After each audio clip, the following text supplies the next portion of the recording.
성령 행전에 연속해서 말씀을 나누면서 두드러지게 나타나는 현상이 있다면 성도들이 헤어졌다가 다시 만나는 그런 유기적인 교회의 만남, 그리고 그런 유기적인 교회의 만남이 교회되게 하는 것 중에 하나가 흩어졌다가 그동안에 살아온 이야기들을 모여서 같이 나누고 하는, 그래서 보고도 하고 그리고 간증도 하는 이런 유기적인 관계가 성령 행전의 스토리라고 말할 수가 있습니다.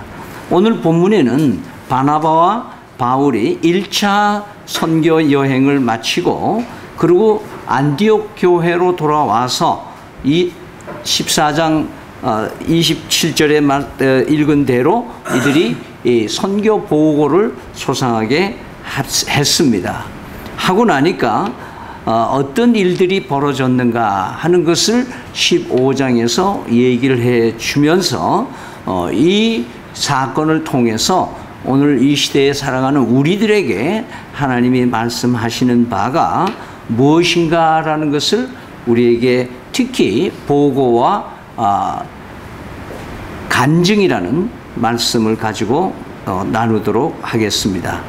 아시는 대로 13장에서 안디옥의 교회에서 파송을 받은 바나바와 바울이 이 선교 여행을 가는데 그 바보라고 하는 곳에 팜모스라고 하는, 영어로는 패트모스라고 하는 곳에 가서 거기에 총독 서기오 바울이라고 하는 사람에게 이 복음을 전하는데 방해 요소가 하나 있었는데 그 지역에 마술사가 늘 이 메시지를 전하는 것을 방해할 때에 이 마술사가 맹인이 되는 그런 특별한 현상이 일어나게 됩니다. 이때 서기오 바울이 바로 이 이적을 보고서 바울이 전하는 예수를 그리스도로 믿는 역사가 일어나는 일들이 있습니다. 이 일이 일어나고 나서 그 후에 비시디아 안디옥이라는 곳에 가서 복음을 전하는데 회당에서, 유대인이 모이는 회당에서 전했는데 여기 있는 사람들은 대단히 긍정적이 돼서 다음 주도 와서 똑같은 메시지를 좀 해 주십시오 라고 간청을 합니다. 근데 그 다음 주가 됐는데 비시디아 안디옥이라는 곳에 있는 시민들이 거의 다 모였다 이렇게 얘기를 했습니다.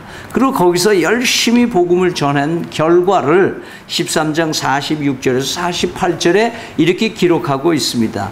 바울과 바나바가 담대히 말하여 가로되 하나님의 말씀을 마땅히 먼저 너희에게 전할 것이로되 너희가 버리고 영생 얻음에 합당치 않은 자로 자처하기로 우리가 이방인에게로 향하노라. 주께서 이같이 우리를 명하시되 내가 너를 이방의 빛을 삼아 너로 땅끝까지 구원하게 하리라 하셨느니라 하니 이방인들이 듣고 기뻐하여 하나님의 말씀을 찬송하며 영생을 주기로 작정한 자는 다 믿더라.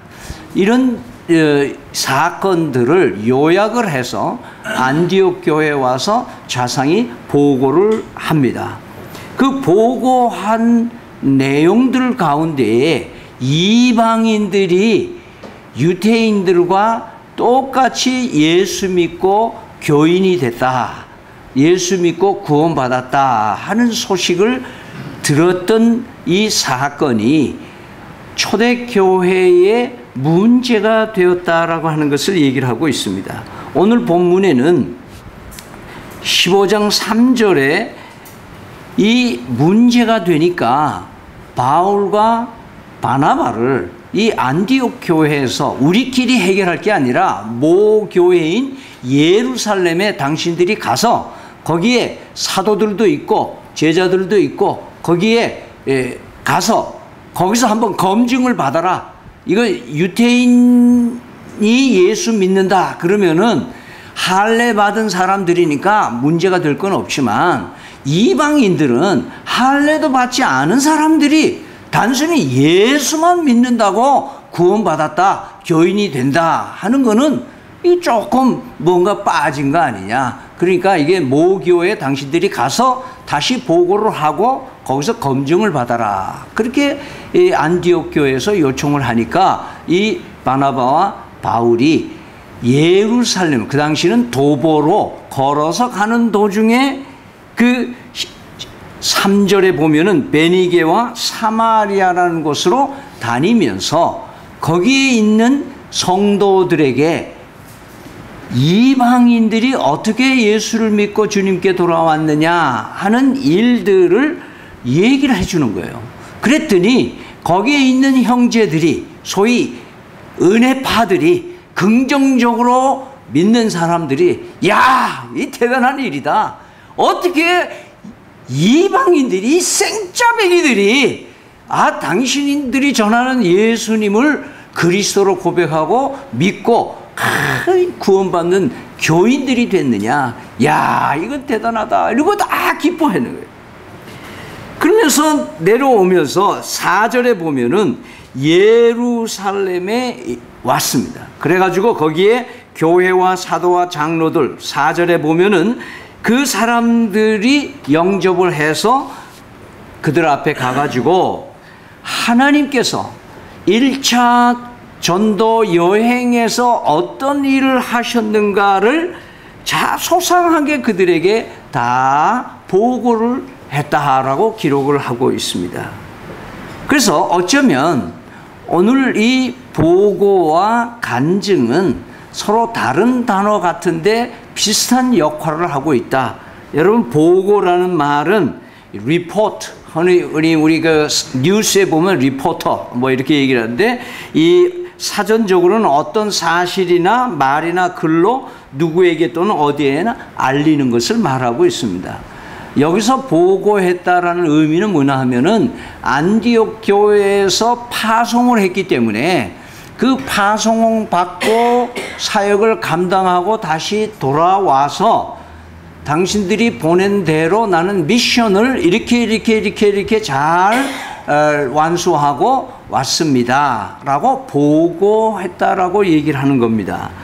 또 다른 면으로 우리는 간증이라는 단어는 거기에 나오지는 않습니다만은 testimony라는 말은 원래는 법적인 용어인데 증인이란 말이죠. 사도행전 1장 8절에 너희가 권능을 성령이 임하시면 너에게 권능이 임하고 권능을 받으면은 땅끝까지 이르러 내 증인이 되라라고 하는 이 증인은 법정에서 목격자로서 실제 그 사실이 사실이다라는 것을 증언해 주는 사람, 그것을 간증한다라는 용어로 원래 쓰여졌습니다.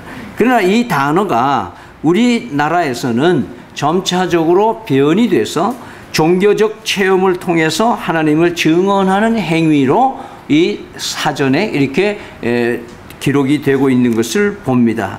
말하자면은 내가 어떻게 사는 동안에 하나님의 성령이 나와 함께 계시면서 어떤 체험들을 일으켜 주셨는지를 내가 다른 사람에게 드러내 보여주는, 증언해 주는, 그래서 그것을 간증한다고 얘기를 하고 있습니다.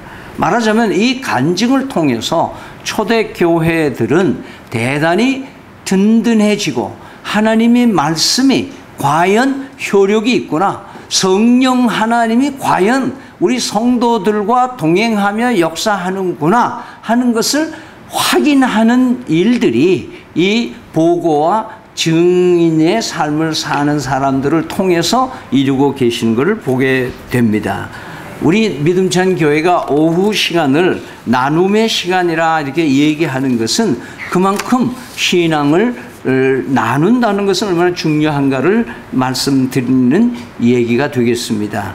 여러분이 잘 아는 베스트셀러 작가이시고 목사님이신 릭 워렌 목사님이 쓴 40일 동안 하는 그런 목적이 이끄는 삶이라는 책이 있습니다. 거기에 있는 제 37번째 책의 제목에는 나누라 이렇게 되어 있습니다. 거기에 보면 이렇게 얘기를 하고 있습니다. 고난을 당하고 일어서지 않는 사람은 어리석다. 고난을 당해도 그것을 이기고 일어나는 사람은 현명하다.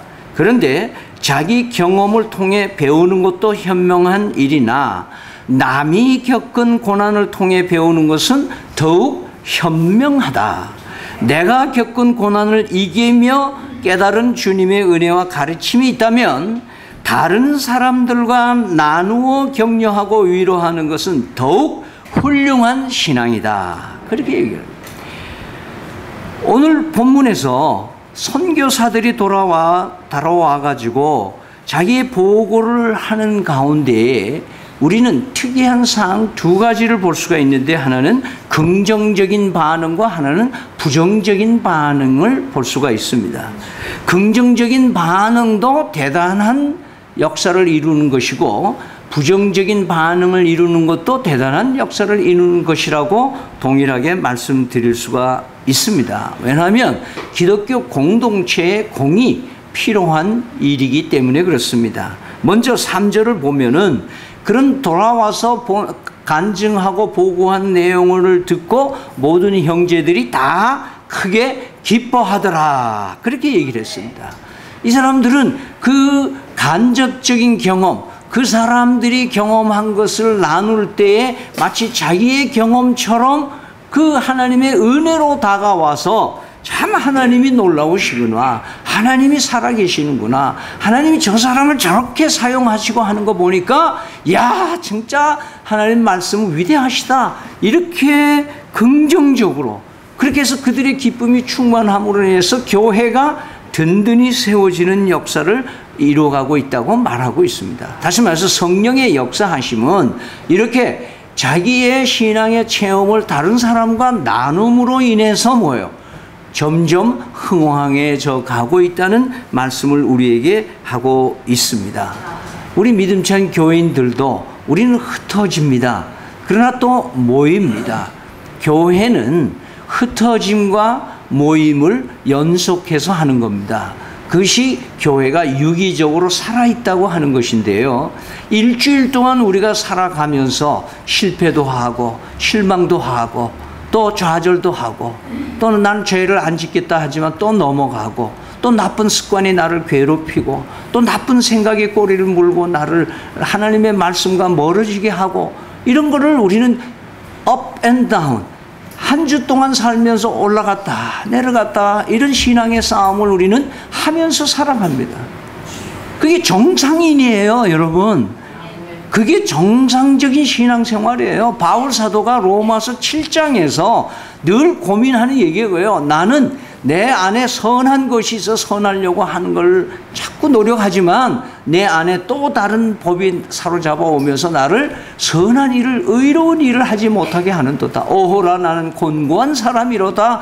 누가 이 사망의 길에서 나를 건져낼 수 있으리라고 통탄했던 이야기를 우리는 봅니다. 바울 사도같이 훌륭한 분도 그렇게 사셨어요. 그러나 그분에게는 뭐가 있었느냐? 그런 실패했던 거, 그리고 하나님이 나를 도와서 다시 일어섰던 거, 다시 은혜 주셔서 내가 또다시 하나님의 은혜 가운데 살게 되고 하나님의 사죄의 은총 가운데 새롭게 시작했던 경험들을 혼자 품고 있는 것이 아니라 뭐예요?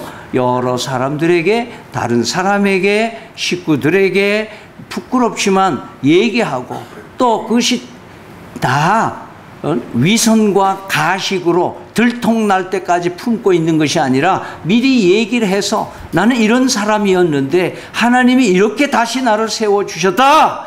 하나님이 놀라우신 분이다. 나같이 가치 없는 인간을 또 다시 사용해 주셨다. 이렇게 말함으로써 바울 사도는 다른 사람에게 용기를 주고 권면을 하고 희망을 줬던 것을 볼 수가 있는 겁니다. 따라서 우리 믿음찬 교회 성도들도 날마다 간증거리가 많아지는 삶을 살 수 있기를 바랍니다. 두 번째, 오늘 간증과 보고 가운데의 부정적인 영향입니다. 4절 말씀에 보면은 믿는 사람들이 아주 대단히 부정적인, 여기에 믿는 사람들의 표현은 주로 유대인들, 즉 선민의식이 강한 사람들, 그리고 이분들은 완벽주의자들, 아주 율법적인, 은혜보다는 율법을 더 중요시하고 내가 얼만큼 신앙생활을 잘하느냐에 대한 자신감과 아주 요즘 말로 말하면 보수적인 신앙인으로서 자기가 믿는 것이 마치 하나님의 의로 착각하고 살아가는 자기의 바리새파로 중심되고 있는 내가 옳다고 내 신앙이 가장 정도라고 믿고 살아가는 사람들의 모습이라고 볼 수가 있습니다. 이 사람들이 생각했을 때는 이방인들이 예수를 믿고 할례도 안 받은 사람들이 어떻게 예수를 믿냐 이거예요. 이거는 있을 수 없는 일이다. 만약에 그 사람들이 우리 교인이 되려면 가서 할례 받아라. 그렇게 하고 예수 믿는다고 고백하고 우리 교인이 되면 되겠다. 이것이 이 사람들의 부정적인 보고로, 그 보고를, 똑같은 보고를 듣고 부정적인 반응을 보는 것입니다. 그런데 이것이 왜 좋은 것이라고 제가 얘기하느냐, 우리가 그렇게 말할 수 있느냐 하는 것은 간증이라고 하는 것을 통해서 우리가 반드시 하나님께서 우리에게는 뭐 하냐면은 이것이 하나님께로 온 것인지 아니면 사람의 것인지를 검증할 수 있어야 된다고 하는 것입니다. 초대교회가 이런 논란의 여지가 없었다면 굉장히 혼란에 빠졌을 거예요. 그러나 이런 문제 제기를 통해서 똑같은 보고를 듣고 문제 제기를 하는 사람이 있음으로 인해서 예루살렘에 있는 그 모 교회에서 이것을 토론해 가지고 이것을 이방인도 할례 안 받고도 예수만 믿으면 교인이 될 수 있다라는 것이 초대교회에서 검증돼서 확인됨으로 인해서 질서가 확립되게 되었다고 성서는 말씀하고 있는 것입니다. 따라서 문제가 있는 것을 문제시하지 않는 것도 문제라고 하는 것입니다. 교회는 은혜로만 되지만 은혜파로만 되지 아니하고 그래도 원칙을 따지는 사람이 있어서 그 원칙이 하나님의 말씀과 부합되느냐 안 되느냐를 늘 검증하는 시스템이 교회에 있는 것이 필요합니다. 우리는 누구나 다 와서 예수를 믿을 수는 있지만 그 예수 믿는 사람의 그 삶의 간증이 인위적인 거냐 아니면 하나님의 성령의 역사하심이냐를 우리는 분별할 수 있어야 된다고 하는 것입니다. 요즘에 간증자들이 많이 나타나죠.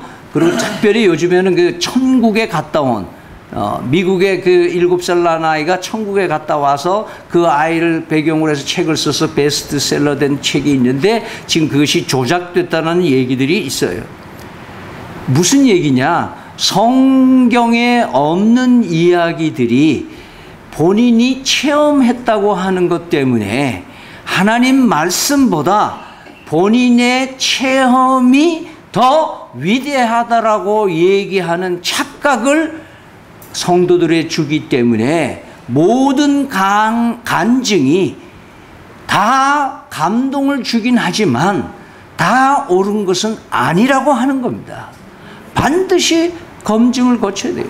그래서 성령의 역사냐 아니면 인간의 역사냐 이것을 판가름할 수 있도록 하나님께서는 우리에게 성령으로 감동을 주시고 그 가장 확실한 분별력을 성경 말씀으로부터 받는다는 것을 잊지 마시기 바랍니다. 그렇기 때문에 브리스기와 아길라도 나중에 보게 됩니다마는 바울이 가르치는 가르침을 바꿔둬도 집에 가서 성경을 펴고 이 말씀이 이런지 저런지 상고하여 보았더라 그렇게 얘기를 하고 있습니다.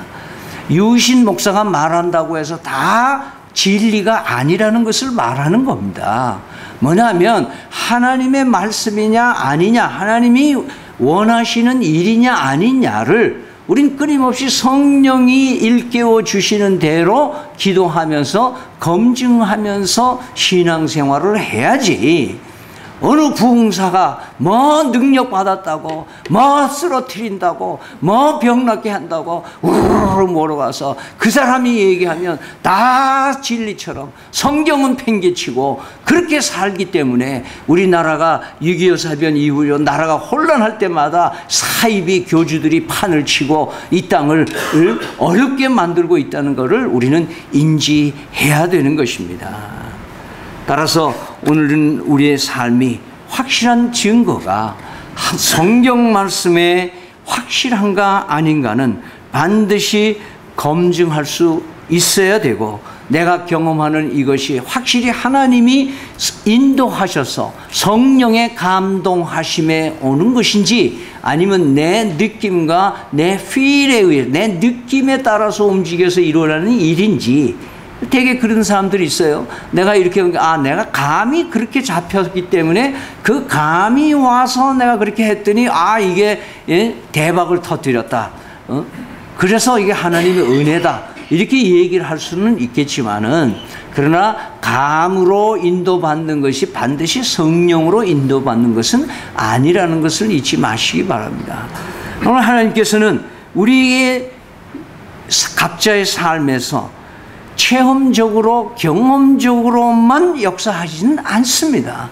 내가 경험하지 않지만 경험할 수 있는 일들이 또 많이 있다는 거죠. 그래서 우리는 오늘 이 시간에 이 말씀을 상고하면서 나에게는 먼저 간증거리가 있나 하는 것을 돌아보시기 바랍니다.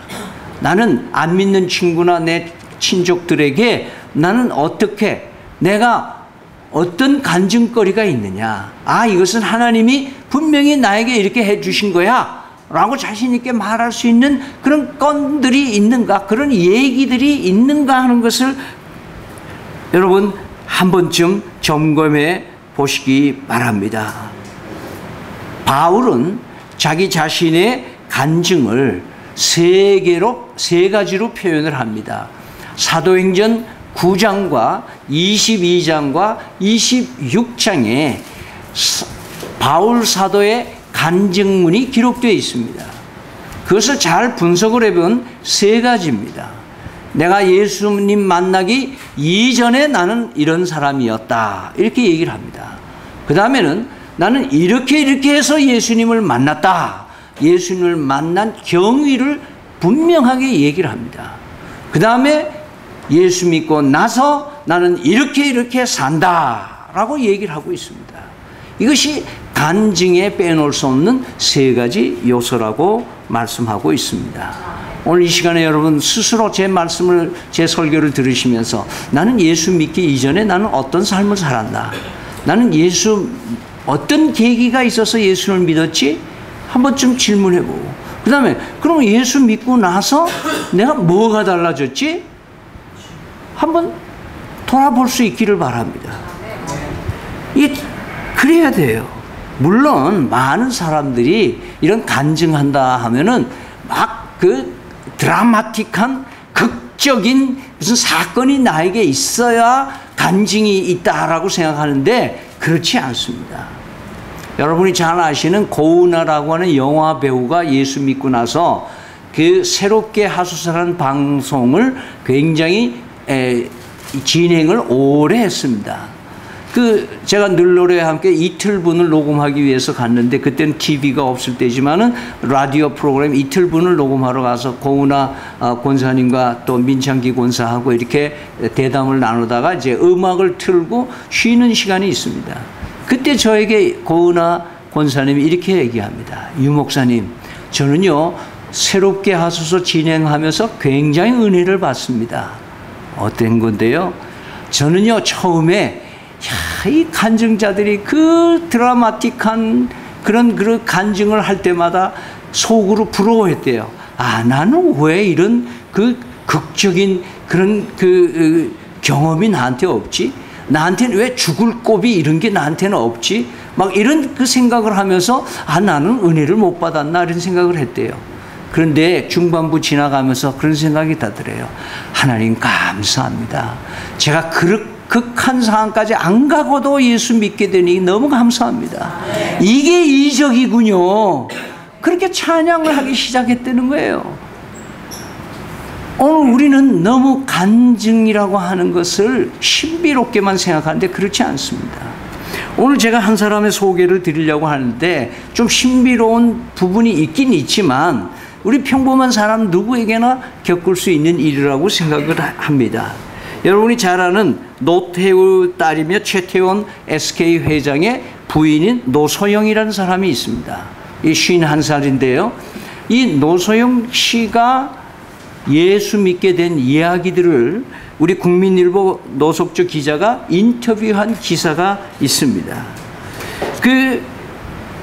어떻게 예수를 믿었는가? 여러분 최태원 씨 이번에 풀려 나오는 거 보셨죠? 성경책 한 속 들고. 그래서 진짜냐 가짜냐 쇼냐 뭐 이런 얘기들도 있습니다만은 여하튼 감옥에서 성경을 들고 나왔다는 것은 대단한 의미를 우리에게 주는기는 합니다. 근데 그 부인 노소영이가 이렇게 대담을 하는 가운데 이런 얘기를 합니다.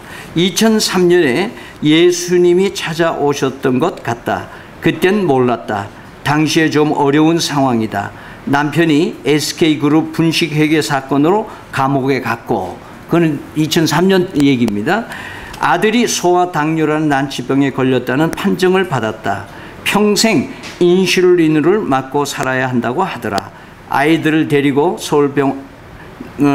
소아병동에 입원하고 있는데 여러 가지로 마음이 참 힘들었다. 밤에 병실 침대에 누워 있는데 누가 아이와 내 침대 쪽으로 다가왔다. 허름한 누더기 옷을 입고 있었다. 그리고 가만히 아이와 나를 바라봤다. 얼른 일어나서 누구냐고 물어야 하는데 너무 피곤해서 그러지 못하고 속으로 내일 물어봐야지 하고 눈을 감았다. 다음날 간호사실에 가서 누더기 옷을 입은 사람에 대해 물어봤는데 그런 사람은 없다고 그랬다. 내가 분명히 봤는데 지금도 뚜렷한 모습으로 떠오르고 있는데 누더기의 정체를 알 수가 없었다. 그런데 수년 뒤에 그분이 예수님이라는 것을 어렴풋이 알게 됐다. 맨발의 천사라는 최춘선 할아버지에 대한 다큐멘터리를 봤다. 거지 같은 행색으로 30년 동안 맨발로 지하철을 돌아다니며 예수 믿으세요라고 전도하고 다니는 할아버지였다. 그 할아버지와 예수님과 오버랩이 되면서 2003년에 내가 가장 어려울 때 찾아와 주셨던 분이 예수님이라는 것을 후에 알았다. 이렇게 얘기를 하고 있습니다. 그러면 기자가 또 이렇게 묻습니다. 누더기 정체를 알고 난 뒤에 뭐가 달라졌습니까? 그랬더니 한마디로 나에겐 평안입니다. 이렇게 얘기를 하는 거예요. 아이가 죽을까봐 만날 노심초사하였고요. 혈당이 높았다 낮았다 아이의 건강이 왔다 갔다 했어요. 밤이나 낮이나 잠을 잘 수가 없었고요. 걱정 말고는 하는 일이 없었습니다. 할 수가 없었습니다. 그러던 어느 날 이후에 평안이 갑자기 찾아왔습니다. 그때 아이를 찾아온 분이 예수님이면 예수님이 돌봐주신다는 뜻인데 내가 왜 애가 죽을까봐 남편이 쏠딱 망할까봐 걱정을 하지? 그 순간 나는 자유로워졌습니다. 아이로부터 떨어졌습니다. 걱정도 떨어졌습니다. 그리고 아이와 내게는 평안이 왔습니다. 17살 난 임근구는 여전히 당뇨병을 앓고 있지만 병과 함께 살아가는 방법을 익혀서 정상적으로 생활하는 데 무리가 없습니다. 학교와 교회에서 다양한 활동을 하며 대학 갈 준비를 하고 있습니다. 그러면서 노소영 씨는 경기도 일산의 조그마한 개척교회에 가족과 함께 출석하며 매주 예배 본다고 합니다. 그런데 놀라운 것은 노소영 씨에게 기자가 묻습니다. 아버지 노태우 전 대통령도 예수 믿는다면서요? 그렇게 질문을 합니다. 제가 사실 제대로 부모님에게 복음 전하는 일은 없었는데도요. 그 부모님에게 잘한 일도 별로 없습니다. 그런데 제가 겪어가는 모습을 보면서 아버지 어머니께서 오랫동안 부처님을 모시고 사셨는데 그 마음에 요동이 왔습니다. 아버지 신앙을 갖게 된 과정에는 조용기, 김장환, 하용조 목사님 등 목회자들의 역할이 컸다고 봅니다. 아버지가 조용기 목사님을 굉장히 가까우셨고 김장환 목사님도 친분이 있었으니까 굉장히 사랑하고 아끼셨던 것 같습니다. 자, 아버지가 감옥에 가셨을 때 2년 넘게 계셨는데 성경을 2번 독파를 하셨다고 했습니다. 옥중에서 아버지 담당 간수가 장로님이셨는데 늘 해맑은 얼굴이셨는데 아버지의 유일한 불만은 질문을 하면 답을 잘 못하는 것이었다고 했습니다. 그래서 그만큼 열심히 성경을 읽으셨던 것 같습니다. 그래서 예수님이 만나셨습니다. 자, 우리는 이런 한 사람의 변화를 통해서 저런 사람도 하나님이 불러서 예수 믿고 새로운 삶, 그래서 너와 내 집이 구원 얻으리라고 하는 것처럼 유일하게 그 노시 문중에 며느리 하나 예수 믿고 들어갔는데 그 한 여인을 통해서 온 가족이 예수 믿게 되는 놀라운 역사를 증언해내는 것은 우리에게 큰 은혜와 도전이 아닐 수가 없는 것입니다. 그러면 왜 우리는 간증을 준비해야 되는가? 데이비드 도슨의 효과적인 간증이라는 책에서 그는 이렇게 얘기합니다. 간증은 하나님께로 향한 당신의 순례 기록이며 예수 그리스도에 대한 당신의 믿음을 나눌 수 있도록 하나님께서 주신 가장 효과적인 도구의 하나이다. 이렇게 얘기를 하고 있습니다. 여러분 주보에 보면 거기에 대한 자세한 기록을 해놨습니다. 오늘 모든 믿음찬 교우들은 앞으로 기회 있을 때마다 목사님, 저 오늘 간증거리가 있어요. 얼마든지 환영을 합니다. 그래서 좀 나오셔서 교우들에게 여러분이 지난 동안에 있었던 일들, 하나님의 성령이 어떻게 여러분의 삶을 인도해 주셨는가를 간증해내는, 간증하시는 우리 성도들이 많아질 수 있기를 바랍니다. 그래서 우리 교회가 여러 군데 나가서 간증으로 많은 사람을 전도하고 용기 주고 새로운 역사를 만들어가는 우리 믿음찬 교회가 되면 하나님이 크게 기뻐하실 줄 믿습니다. 기도하겠습니다.